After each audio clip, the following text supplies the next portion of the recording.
तो आज हम एक लर्निंग प्रोसेस के बारे में जानेंगे, जिसमें हम जानेंगे कि स्किल के बेस पे स्कूल स्टूडेंट्स स्कूलिंग और एकेडमिक एजुकेशन के साथ साथ अर्निंग कैसे कर सकते हैं। तो आज हमारे साथ है पाठशाला एजुकेशन सिस्टम के फाउंडर ध्यानसु हैं। तो हम उनसे जानेंगे कि पाठशाला एजुकेशन सिस्टम का ख्याल उनको कहाँ से आया, पाठशाला एजुकेशन सिस्टम क्या है और स्कूल के स्टूडेंट्स अपने स्किल के बेस पे साथ साथ में अर्निंग कर सके। तो ये कॉन्सेप्ट क्या है, इसके फायदे क्या है और उनका विजन क्या है, आज हम इस बारे में जानेंगे। सो आपसे शुरुआत करते हैं कि पहले आप पाठशाला के बारे में दर्शकों को कुछ बताइए। पाठशाला, जैसे आप नाम देख रहे हो, पाठशाला is basically inspire from the Gurukul, जो आज से 200 साल पहले ये पर्टिकुलर सिस्टम जो है वो चलती थी। यहाँ पे एक बहुत ही दिलचस्प बात ये है ना कि यहाँ पे स्टूडेंट्स ही स्टूडेंट्स को सिखाते थे, और वो भी स्किल्स के बेस पे। वहाँ पे 18+ स्किल्स को सिखाया जाता था, और वो भी एक ही मेंटोर के द्वारा।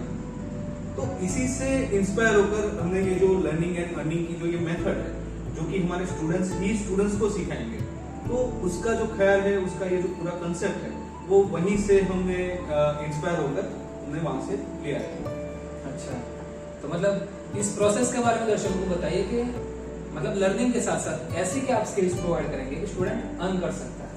अभी की आप एजुकेशन देख रहे हैं, तो अभी के एजुकेशन और रियल लाइफ में जो आप प्रॉब्लम फेस करते हो, वहां पे बहुत ही डिफरेंट है। मतलब आप ये सारी चीजें अभी मैथ्स पढ़ोगे, साइंस पढ़ोगे, ये सारी चीजें पढ़ोगे, रियल लाइफ में आपको और कुछ प्रॉब्लम सॉल्व करनी है। जैसे किसी को कन्विंस करना है, मैं आपसे बात कर रहा हूँ, तो मुझे communication is a must, management is a must, और आप किस तरह से बिजनेस करते हो, क्या करते हो, उसमें आपका व्यक्तित्व कैसा है, वो सबसे बड़ा मायने रखता है। मतलब मैं मेरी बात रखने में सक्षम होना चाहिए कि हाँ। मुझे कुछ कहना है तो मैं वो कह सकूं। तो ये सारी चीजें वो आपको स्कूल लाइफ में नहीं सिखाता है। और जबकि आपका सबसे एक्टिव माइंड, आप अगर किसी बच्चे को कुछ करने के लिए बोलोगे, आप अपनी ही बात करो कि आप जब स्कूल लाइफ में थे तो आपके पास कितने आइडियाज थे, लेकिन आपके पास कोई प्लेटफॉर्म नहीं था उसके लिए कि जहां पे जाकर आप उसको एलोबरेट कर पाए।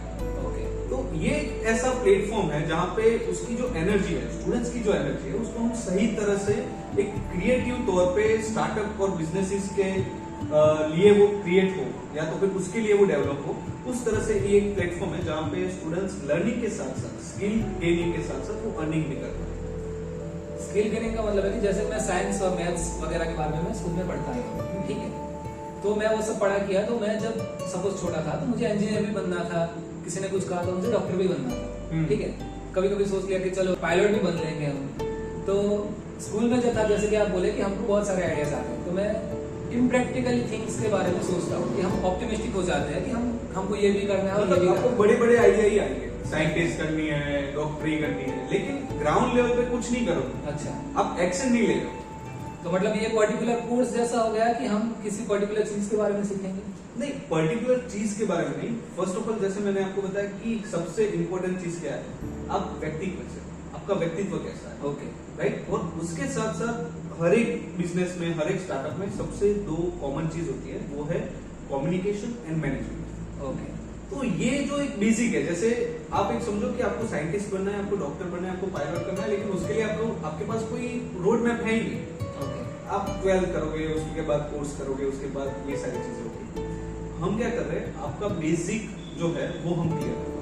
मतलब आप मेरा माइंडसेट क्लियर करोगे कि या किसी चीज के लिए मेरी प्रोसेस क्या होनी चाहिए, या क्या प्रोसेस क्या होनी चाहिए। ओके। और दूसरी बात यह है कि सबसे कॉमन चीज ये है कि आपको मैनेजमेंट एंड कम्युनिकेशन, ये दो चीज आपको पहले चाहिए। कुछ भी बनना, चाहे आप साइंटिस्ट हो, चाहे आप डॉक्टर हो, चाहे आप पायलट हो। Management in the sense, management in the sense किस तरह से आपका मैनेजमेंट है हर एक चीज, वो लोगों को मैनेज करने में हो, हर एक चीज को मैनेज करने में हो, आपकी लाइफ में जो मतलब आपका रूम है वहां से लेकर आपका जो बिजनेस है, उन सारी चीजों के बारे में ये पूरी चीज है। तो ये बेसिकली व्यक्तित्व को डेवलप करने के लिए पूरी प्रोसेस है। Okay. So as a employ या फिर एज अ जॉब वाला आदमी होने के नाते मैं एक बात करूं आपसे कि जो चीज के बारे में मैं 30 इयर्स की एज में या 25 इयर्स के बारे में सोच रहा हूँ, तो अकॉर्डिंग टू मुझे ये दिख रहा है कि सपोज कर वो सेम चीजें मैं स्कूल से सीखना स्टार्ट करूँ, सो मे बी मुझे मेरा गोल कैसे अचीव करना है या फिर मुझे क्या बनना है, उस चीज के बारे में मैं स्कूल टाइम से ही प्रिपेयर होना स्टार्ट हो जाता हूँ। तो यहाँ पे हम क्या करते हैं, ये जो आपने बात बोली बहुत अच्छी थी। ओके। हम यहाँ पे क्या करते हैं कि हमारा पहले एक बिलीफ सिस्टम है कि हर एक मनुष्य जब यहाँ पे जन्म लेता है तो वो उसके एक उद्देश्य के साथ लेता है। तो एजुकेशन का रियल मतलब यही है कि उस उद्देश्य के साथ उसको मिलाना कि वो पर्टिकुलर सबसे अच्छी चीज क्या कर सकता है, या तो उसमें ऐसा क्या पोटेंशियल है कि वो उसी चीज को लाइफ टाइम करते रहेगा और फिर भी बोर नहीं होगा। अभी आप जॉब कर रहे हो तो आपको पहले से यही करना था? नहीं करना था, लेकिन किसी ना किसी मजबूरी की वजह से, किसी ना किसी चीज की वजह से आप अभी जॉब कर रहे हो। दूसरी बात, अगर आपको जो कुछ भी करना है उसके आपको पैसे मिल रहे थे, भले थोड़े बहुत मिल रहे हो, लेकिन उसके ही आपको पैसे मिलते तो आप अभी जॉब करते नहीं। पैशन को प्रोफेशन में कन्वर्ट करना, या वो कैसे होगा? हम यहाँ पे 50+ स्किल्स को बहुत ही कम उम्र से स्टूडेंट्स को सिखाते हैं और उसके साथ साथ उसको अर्निंग भी दिलाते हैं बेस्ड ऑन दैट 2 स्किल्स जो मैंने आपको बात की, मैनेजमेंट एंड कम्युनिकेशन। तो इसी के बेस पे हम स्टूडेंट्स को अर्निंग करना सिखाते हैं और स्किल्स भी सिखाते हैं। आगे चल के उसको क्या करना रहेगा, अर्निंग तो है ही, उसने सीख लिया कि हाँ स्किल के बेस पे, टैलेंट के बेस पे अर्निंग कर सकते हैं। अभी मेरी जो स्किल है उसको मैं लोगों तक लेके जाकर या तो लोगों की हेल्प कर उससे मैं कैसे पैसे कमा सकता हूँ, इतना ही रास्ता उसको कॉलेज के बाद फाइंड आउट करना है। राइट? लेकिन इसका डेवलपमेंट स्कूलिंग से ही स्टार्ट ही होगा। इसका डेवलपमेंट स्कूल से ही होगा। अच्छा। और वो इसलिए हम स्कूल से ही अभी मतलब बहुत सारे हमारे पेरेंट्स हैं जो, जैसे आपके पेरेंट्स होंगे, मेरे पेरेंट्स होंगे, ये जो देख रहे हैं उनके भी कोई ना कोई पेरेंट्स होंगे। तो बेसिकली होता क्या है कि हम लर्निंग में इंडिया में सबसे ज्यादा पैसे 2 ही चीज पे खर्च होते हैं। First is education, second is marriage. Education इसलिए बहुत ही इंपॉर्टेंट है क्योंकि उसके साथ बहुत सारी होप्स जुड़ी हुई है। मतलब यहाँ ऐसा माना जाता है कि आपकी लाइफ ही एजुकेशन के ऊपर डिपेंडेंट है। तो अभी एजुकेशन में आप उसी जगह पे पैसे डाल रहे हो जहां से सिर्फ आपको एक कागज मिलेगा। आपने 20-25 लाख रुपया मतलब डाल दिया, आपके पास क्या है, मंडी गई। इसकी जगह पे आप स्कूल से ही अगर स्किल डेवलप करना स्टार्ट कर दो, और ये जो एज है उसमें ही आपका 90% माइंडसेट वो बिल्डअप होता है। आप अगर अभी कुछ सीखने जाओगे शायद नहीं सीख पाओगे।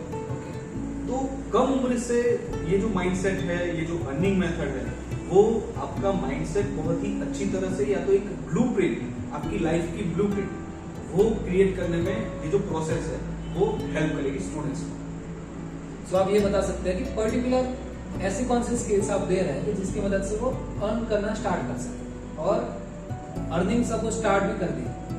तो स्टूडेंट मतलब एज अ पेरेंट्स मैं सोचूंगा कि मेरा बच्चा सीखने जाए, स्कूल किसी क्लासेस में जा रहा है तो सीखने जाए, किसी जैसे हमारी प्रोसेस है, सिस्टम है, तो उसमें जाके कुछ सीखने जाए। तो सीखने के साथ साथ जो आप अर्निंग की चीज कह रहे हैं वो इम्पोर्टेंट कैसे है और आप ऐसी कौन सी स्किल्स उनको देंगे जिससे वो अर्निंग अपनी स्टार्ट कर सके। सही है। पहले तो ये जो वीडियो देख रहे हैं उनको मैं एक चीज बता दूं कि अगर आप यहाँ पे अर्निंग के नाम पे अपने स्टूडेंट्स को पर्टिकुलर इस कंसेप्ट में अगर ज्वाइन करना चाहते हो तो आप यहीं से वीडियो स्टॉप करके चले जाइए। ये पर्टिकुलर कंसेप्ट उनके लिए है ही नहीं, क्योंकि earning is not main factor नहीं, इट्स वो नहीं है, काइंड ऑफ बाय प्रोडक्ट। हमेशा से मनी जो है वो बाय प्रोडक्ट ही रहती है। ओके। आपकी जो लाइफ है उसको आप अगर एनालिसिस करोगे तो आपकी लाइफस्टाइल एक तरह से चलती रहती है और आपका जो मनी है वो बाय प्रोडक्ट ही है। जो कुछ भी आप कर रहे हो, जैसे आपने किसी को हेल्प की तो उसको भी कहीं ना कहीं आपको उसका बेनिफिट मिलेगा। अगर आप हमारे शास्त्रों में देखें ना तो दान का बहुत ही बड़ा महत्व है। तो वो किस लिए? आप समझो कि दान अगर आप करोगे तो कहीं ना कहीं वो आपके पास ही वापस आता है। अच्छा।